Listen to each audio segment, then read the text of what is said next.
The market opens in 4 minutes. You've been here since 5:47 a.m., behind 3 monitors with a lukewarm coffee and $94,000 in debt. You learn to read a 10K in 40 minutes, because at 23 years old, that is what survival looks like. You format the models and you don't complain. You operate under the assumption that if you can just make the math perfect, if you can stay until the floor is empty and the city lights are the only things left, the machine will reward your effort. One morning, you find a $2 million error buried in a senior associate's model. You stare at it, then quietly fix it in your own file. You say nothing. The system rewards the discretion to protect the model more than the honesty to expose the flaw. You process a $430 million deal from a spreadsheet on the 31st floor. You never meet the client or see the boardroom, but your numbers are the only reason those people are in that room. You are the foundation that nobody acknowledges. After 2 years, you move from the side room to the table. You stop counting your hours and start measuring your life in deal flow. The raw labor of the analyst begins to give way to something else.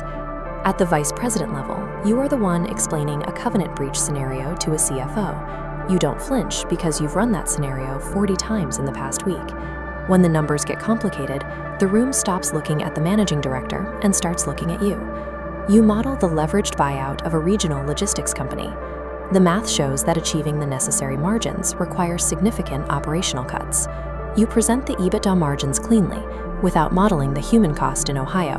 Nobody asked you to. This chart demonstrates the mechanics of a 22% internal rate of return.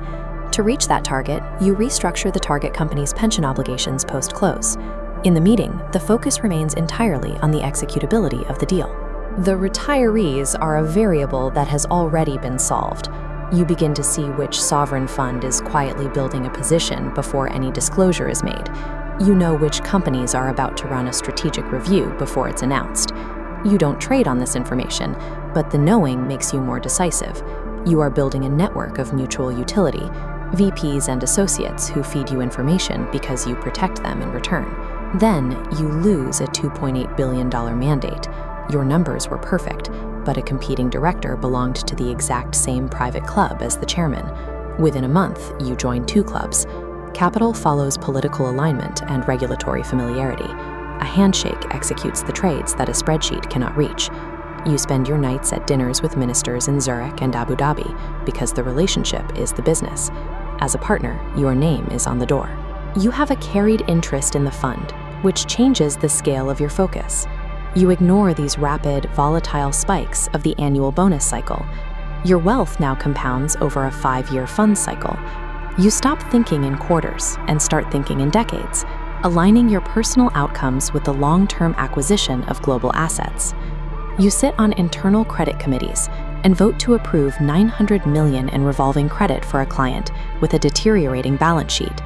You do this because losing the relationship would cost 3 times the exposure.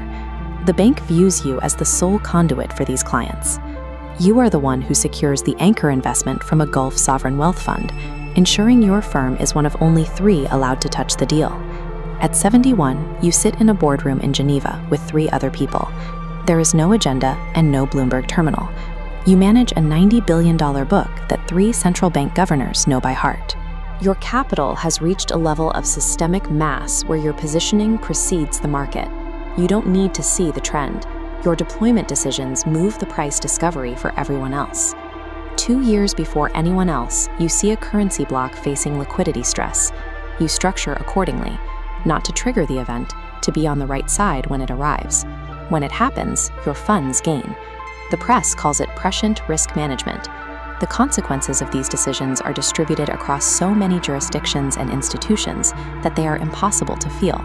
You optimize for the fund return because in this system, the return is the only metric that remains visible. You have more access than anyone in your life can understand, yet you have almost no one to tell. The people you trust number fewer than 10. You are so embedded in the global economy that you cannot be removed. The cost to dismantle your influence would exceed the cost of keeping the machine running. Faster, more urgent. A first-year analyst opens his terminal. His badge says 6 months. He thinks it's about salary. He doesn't know what the system rewards, but he will find out. The terminal blinks, the market opens, and the machine takes a